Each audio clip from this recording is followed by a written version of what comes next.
Okay, एक minute भाई। RM भी आपका भाई बहुत थोड़ा पिक करना, ठीक है, थोड़ा सा और ओके सर।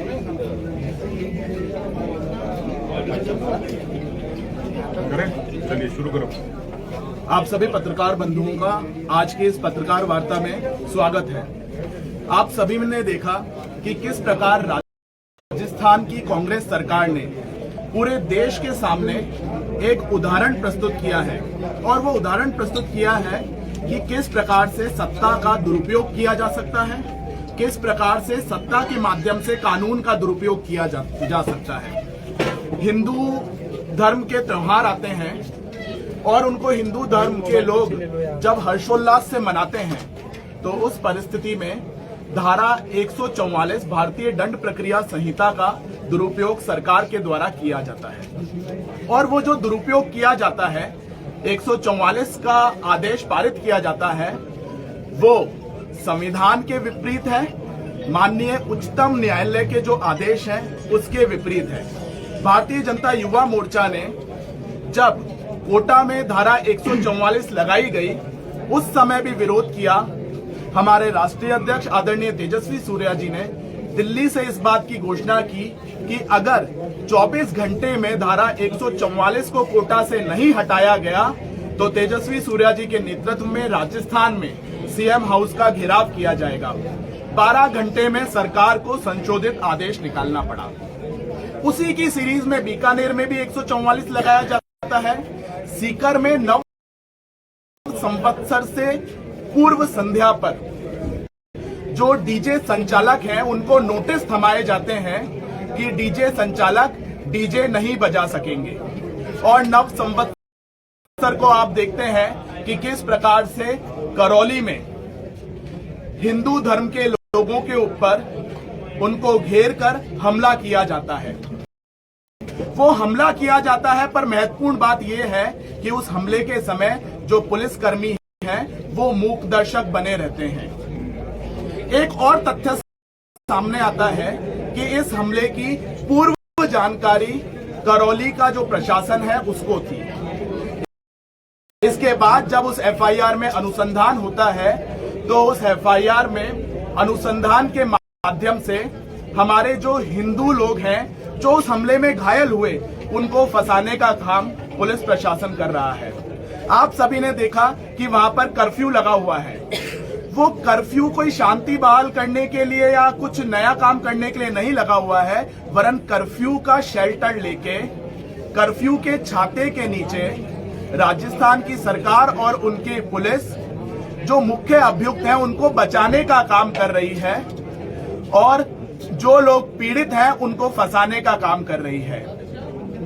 आज भारतीय जनता युवा मोर्चा के कार्यकर्ताओं ने करौली में जो पीड़ित हैं उनसे मिलने का प्रयास किया। आदरणीय सतीश जी पूनिया के नेतृत्व में और हमारे युवा मोर्चा के राष्ट्रीय अध्यक्ष आदरणीय तेजस्वी सूर्या जी के नेतृत्व में हम लोग करौली जाना चाहते थे, परंतु हमें करौली से 40 किलोमीटर दूर रोका गया। युवा मोर्चा के कार्यकर्ताओं ने आदरणीय सतीश जी पूनिया के नेतृत्व में और तेजस्वी जी के नेतृत्व में गिरफ्तारी दी, और यह आंदोलन आगे भी चलता रहेगा। जब जब हिंदू धर्म के लोगों के ऊपर कुछ अत्याचार होगा, युवा मोर्चा इसी तरह आगे आता रहेगा। करौली के अंदर जो पीड़ित हैं उनके लिए युवा मोर्चा की लड़ाई आगे जारी रहेगी। मैं हमारे युवा मोर्चा के राष्ट्रीय अध्यक्ष आदरणीय तेजस्वी सूर्या जी से आग्रह करूंगा कि आप सभी प्रेस के बंधुओं को संबोधित करने का काम करें।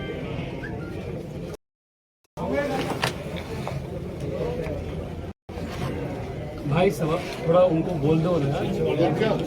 अरे आवाज नहीं करे प्लीज, आवाज नहीं करे, आवाज नहीं करे। प्रेस कॉन्फ्रेंस चल रही है, आवाज नहीं करे।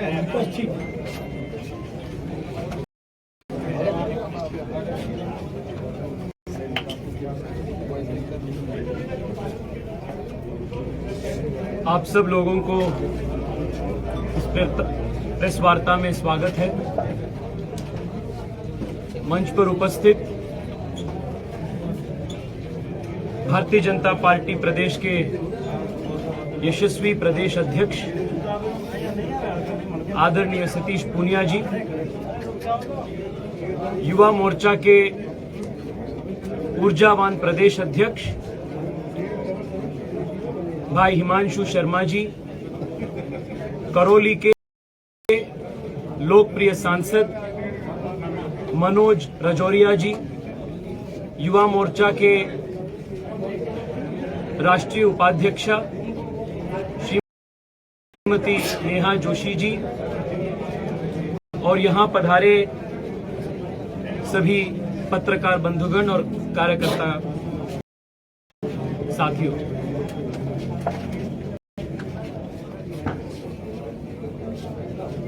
जब मैं कॉलेज में था तब हम अखबार में और टीवी न्यूज में बिहार के जंगल राज के बारे में हम पढ़ रहे थे, सुन रहे थे। पर मैं बेंगलोर से आता हूं, सो मुझे बिहार में जंगल राज के संदर्भ में परिस्थिति क्या था, ये फर्स्ट हैंड एक्सपीरियंस नहीं था। पर आज राजस्थान में अशोक गहलोत सरकार के कुशासन के संदर्भ में आज पूरा देश ये जंगल राज क्या होता है, लालू प्रसाद के संदर्भ में क्या होते थे, इसको वास्तविक रूप में राजस्थान में आज हम देख रहे हैं। Law and order has completely collapsed in Rajasthan और जो दंगे करते हैं उन लोगों को कानून से कुछ डर नहीं है। और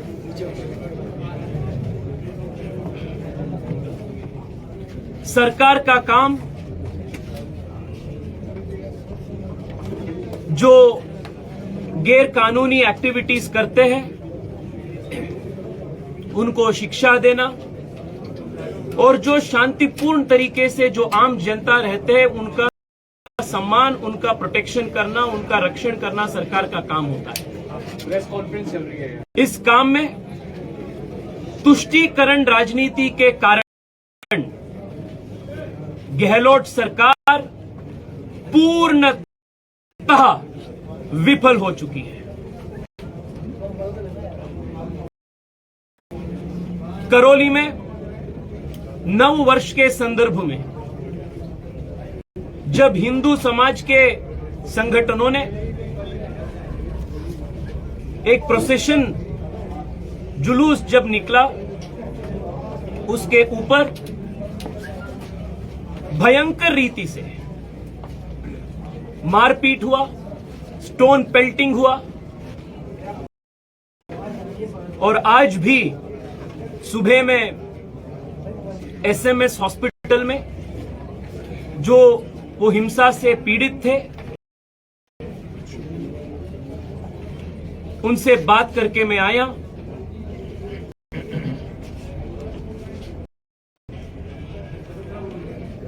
वो अभी आईसीयू में है।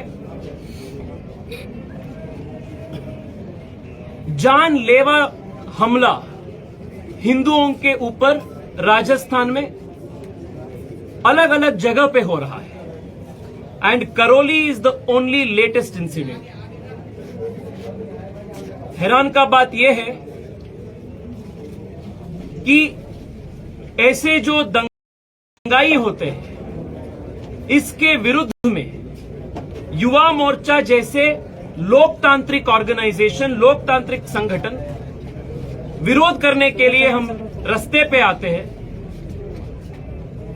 तब सरकार ने पूर्ण रूप से तानाशाही रूप से 144 सेक्शन डाल के लाठी चार्ज करके दबाने का कोशिश करते हैं। पीएफआई जैसे एक्सट्रीमिस्ट ऑर्गेनाइजेशंस को, टेररिस्ट ऑर्गेनाइजेशंस को प्रदेश भर में जुलूस निकालने के लिए परमिशन देते हैं,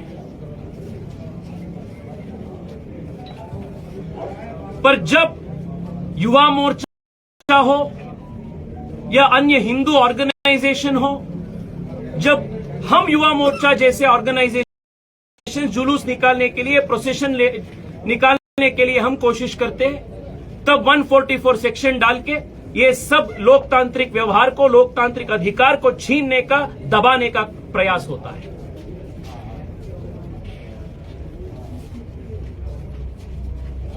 The more disheartening and disappointing fact is this.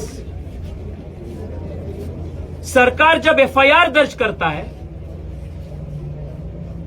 तब जो पीड़ित होते हैं वो पीड़ित के ऊपर एफआईआर दर्ज करते हैं, और जो परपेट्रेटर्स है, जो ये दंगा करते हैं, उनको खाली छोड़ देते हैं।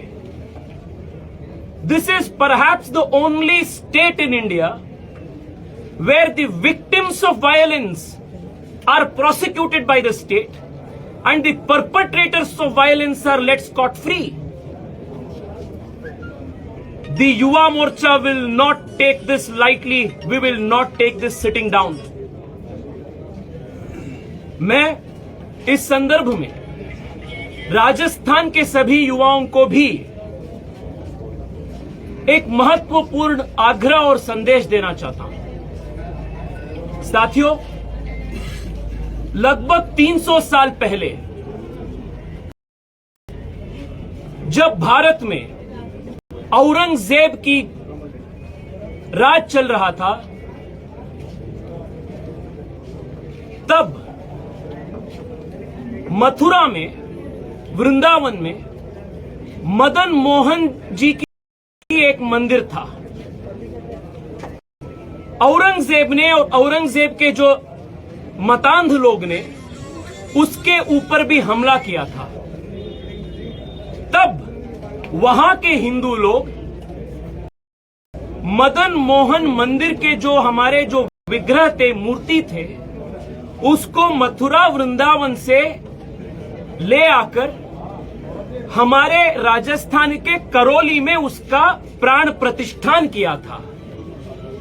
तब उनका उम्मीद ये था कि करौली हिंदुओं का एक संरक्षित प्रदेश है, यहां हिंदुओं का मंदिर सुरक्षित हो सकता है, यहां औरंगजेब जैसे मतांध शक्तियों से हिंदू बच के, संरक्षित होके जीवन जी सकता है। ये उम्मीद से ये मंदिर का स्थापना करौली में हुआ था।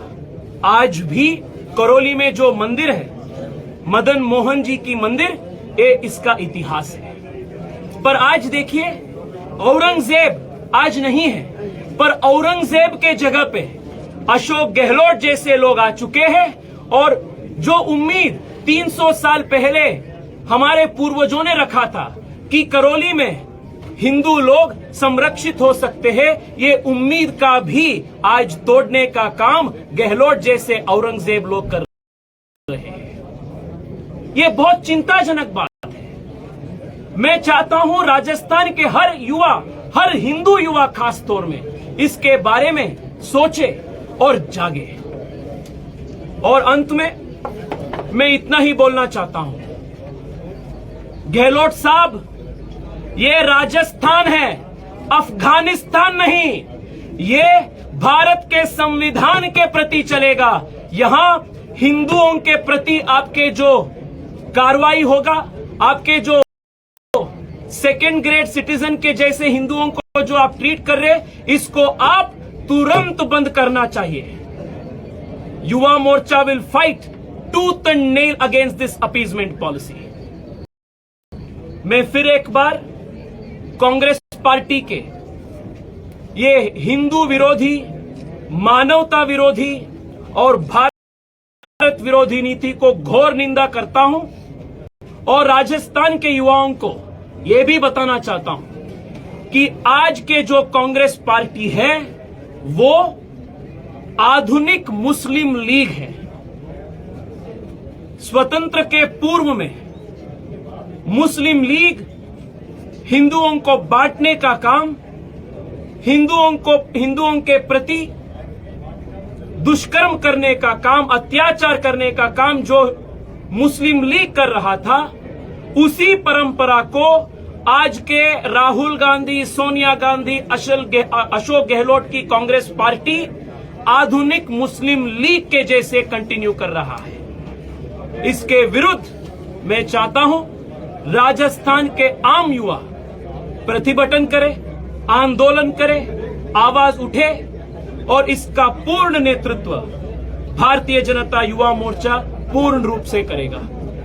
इस संदर्भ में मैं युवा मोर्चा के प्रदेश अध्यक्ष हिमांशु शर्मा जी को और उनके पूरे टीम को बधाई देता हूं। आप सब लोग ये तानाशाही सरकार के खिलाफ दिन रात एक करके आप काम कर रहे हैं, लाठी खा रहे हैं, पानी का बौछार आप सामना कर रहे हैं। You are setting an example of grit, determination and strength, Himanshu ji and team, for the rest of the country to follow. I am very, very proud of the entire BJYM team of Rajasthan. इसी संदर्भ में मैं युवा मोर्चा के कार्यकर्ताओं की ओर से प्रदेश अध्यक्ष सतीश पूनिया जी को हृदय से आभार व्यक्त करना चाहता हूं। भारत में एकमात्र पॉलिटिकल पार्टी है भारतीय जनता पार्टी, जिसमें पूनिया जी जैसे वरिष्ठ नेता वो पीछे खड़े होके युवा नेताओं को आगे छोड़ के नेतृत्व करने के लिए मौका देते हैं, मेंटर करते हैं, हम सब लोगों को एनकरेजमेंट देते हैं। पूनिया जी, युवा मोर्चा के हर कार्यकर्ता की ओर से मैं आपको हृदय से बहुत बहुत धन्यवाद करता हूं। आपका इस नेतृत्व में युवा मोर्चा पूर्ण ताकत के साथ राजस्थान में काम करेगा और इस तानाशाही सरकार को जमीन से उखाड़ के फेंकने तक हम जरूर इस प्रयास जारी रखेंगे। This is going to be our continuous effort. आप सब लोगों को हृदय से बहुत बहुत धन्यवाद। नमस्कार। मैं हमारे पार्टी के अध्यक्ष आदरणीय सतीश जी पूनिया से आग्रह करूंगा कि सभी मीडिया बंधुओं को संबोधित करें।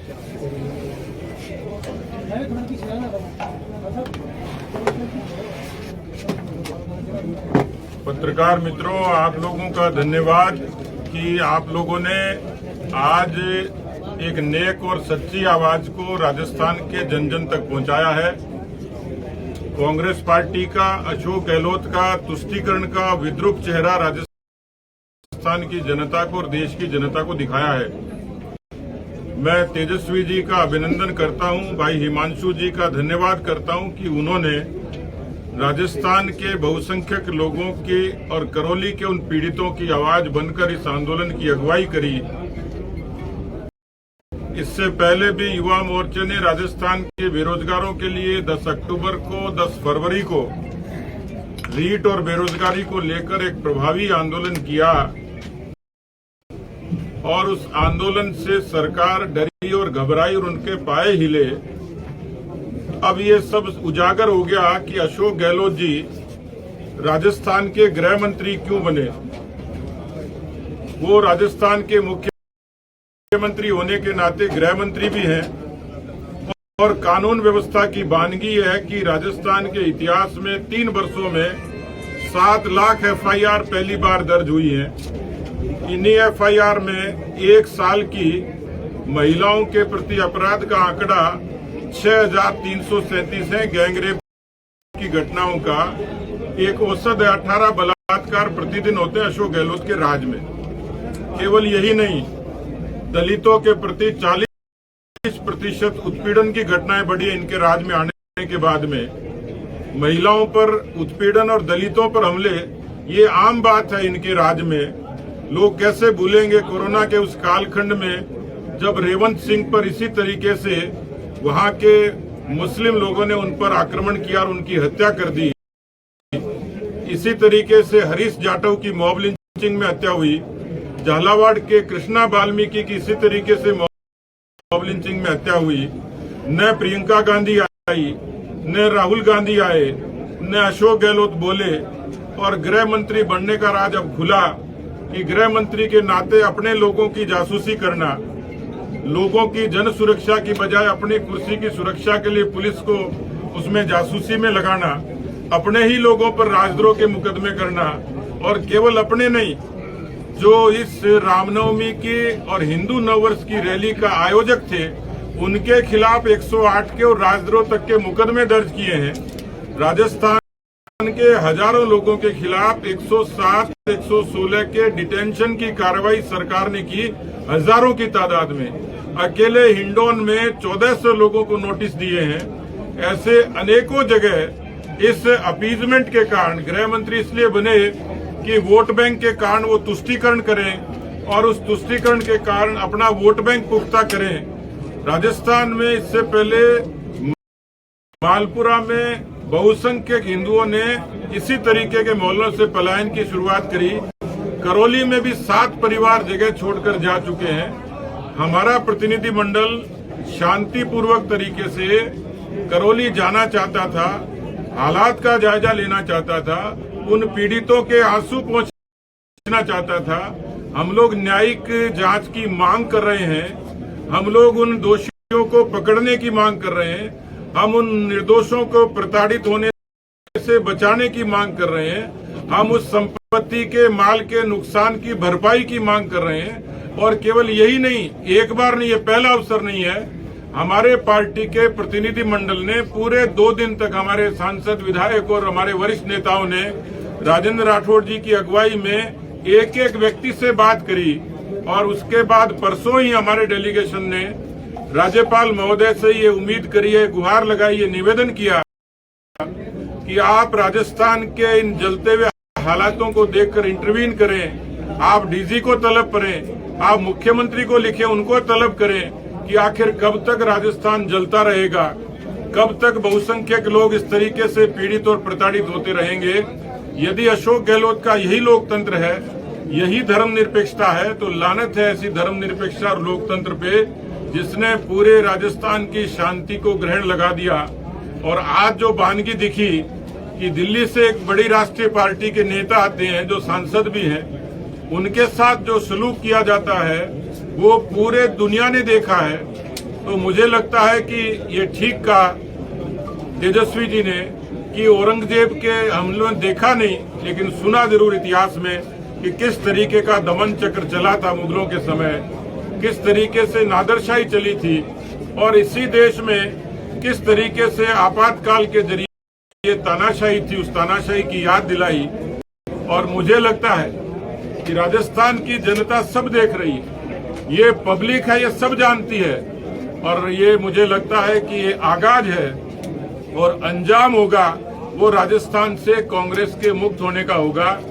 2023 में तो राजस्थान की जनता बदला लेगी ही, लेकिन उससे पहले भारतीय जनता युवा मोर्चा राजस्थान के हर जिले की सड़कों पर इसका प्रतिकार करेगा। तो मुझे लगता है कि आज जिस तरीके से नौजवानों ने ऊर्जा के साथ में भाई हिमांशु जी के नेतृत्व में हमारे तमाम जो नेतागण थे, दोनों हमारे सांसद रंजीता जी और मनोज जी, हमारे उपाध्यक्ष भाई हमारे मुकेश जी, हमारे दोनों ही जिलाध्यक्ष दौसा और करौली के, और पूरे पार्टी के कार्यकर्ताओं ने, युवा मोर्चे के कार्यकर्ताओं ने पूरी मजबूती के साथ, भाई जितेंद्र मीणा जी जो हमारे एसटी मोर्चा के अध्यक्ष हैं, नेहा जोशी जी जो उपाध्यक्ष हैं, उन्होंने भी देहरादून उत्तराखंड से आकर राजस्थान के नौजवानों की वो उनको संबल देने के लिए आई।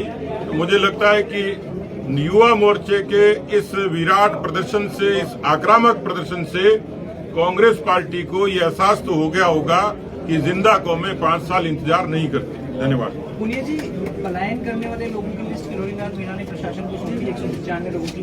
क्या करौली भी राजस्थान का कहराना बनता दिख रहा है? देखिए, जिस तरीके के हालात हैं और जो सबने उस जलती हुई करौली को देखा है, वो इस बात से कैसे इनकार करेंगे कि उनके पलायन को रोकने के लिए सरकार की कोई मंशा नहीं है, बल्कि सरकार तो इस तरीके के काम करने वालों को संरक्षण देती है। इसलिए हमारी चिंता थी, इसलिए हमारे सांसद ने वो सूची भी दी, 7 लोग आइडेंटिफाई भी हुए और हमने पब्लिक